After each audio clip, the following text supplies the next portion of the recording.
The Biden administration is looking to reinstate President Trump's stay in Mexico border policy in mid-November. The move comes after the Supreme Court declined the administration's request to block an order by a federal judge to reinstate the policy. In a lawsuit, Texas and Missouri argued the Biden administration too hastily withdrew the policy, which transported 70,000 asylum seekers to Mexico to await a determination in their case. Now, critics of Title 42 argue that the border restrictions are a barrier to nixing the asylum policy. The administration has maintained Title 42 is necessary for public health, but are now peeling back some restrictions at the southern border. According to the policy director at the American Immigration Council, it's difficult to argue some restrictions are necessary for public health, but others are not. Team Rising is here to weigh in further. Democratic strategist Colin Rogero and culture editor at The Federalist, Emily Jashinsky, join us now. Welcome to you both. Hi, guys. Good to see you again. So, Colin, let's start with you. You know, so many progressives who helped to put Biden in office, immigration was a key part of that. You know, undoing the purported cruelty of the Trump era policy. So, is this a massive betrayal if we go back in the other direction? I think it's certainly disappointing to those who are looking at the policy specifically that they wanted rescinded. So I think that's very true.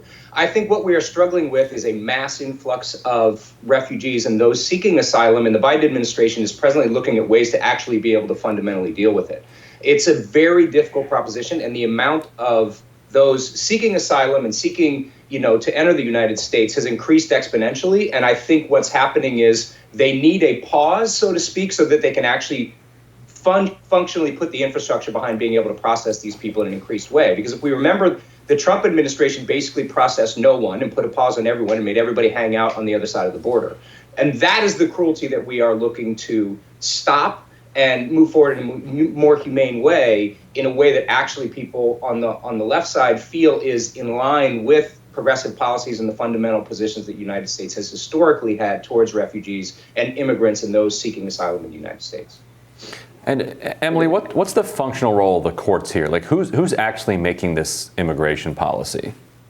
Yeah, that's actually a really good point, because we've seen the sort of back and forth in the judicial system that's actually so detrimental not only to stability for our own people, but for people who are making legitimate claims to asylum. And that's where, to Colin's point, this is a real cruelty for people who have legitimate claims of asylum. But the problem is the way our system is set up is that everybody claims asylum, and it's not, we have broadened the definition of what it means to claim asylum to the point where we have this massive incentive for people to make these incredibly perilous journeys that line cartels' pockets, by the way, and we basically are incentivizing it. And that's why under Donald Trump, yes, it's a cruelty that some people were stuck on the other side of the border, some people who have very legitimate claims to asylum. On the other hand, the media owns this issue, and what it won't say is that the cruelty is incentivizing people to line cartels' pockets, risk their own personal health, risk their daughter's personal health, risk their own safety, and line cartels' pocket in the meanwhile. So I think it's an easy sort of emotional tug,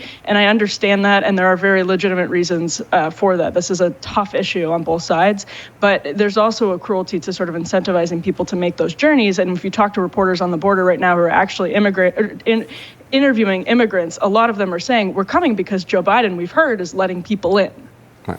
Well, and we're in the middle of a pandemic now, right? There are all sorts of new powers have been shifted to or are being exercised in different ways by health authorities. Some of this guidance is being done under kind of pandemic authority. Colin, is it fair to say, well, we would like to have a certain immigration policy, but the reality is we can't right now because of the threat of COVID? I think there is some legitimate concern about people who are coming to the United States being non-vaccinated or being potential carriers of COVID. I think it is wildly overblown and used by the right to really attack immigrants, which is kind of a historical move for them as of recent. Didn't used to be that way, but sadly it is today. I think the Title 42, which you're talking about, is in the way it's being implemented is a bit of an overreach right now because there's not another mechanism to kind of slow down immigration. I think, though, what we should be talking about and what the United States and other countries in this hemisphere and actually around the world need to come to terms with is that this is not a problem that's going to solve. There are going to be increased refugee problems, increased immigration or desire to be immigrants to other countries, and the world has to come up with a way to deal with it, right? When it comes to Latin America, the more that we see failed democratic regimes, failed democratic governments and authoritarian governments, the more we're going to see an increase in people trying to find other countries to live in, and the world has to find a fundamental way to work together to deal with this. Out of the hundreds of thousands of migrants who've been processed at the southern border, only 3,200 have been screened for humanitarian protection under Title 42, which is the leading charge for criticism of the policy. On Friday, Biden railed against crimes against humanity. Let's see what he had to say. To see mass atrocities, crimes against humanity, do not happen by accident. They don't happen by accident. The result of choices made by individual human beings and world leaders. The First Lady had some choice words for Title 42 while on the campaign trail with the current president. Let's take a look back at that.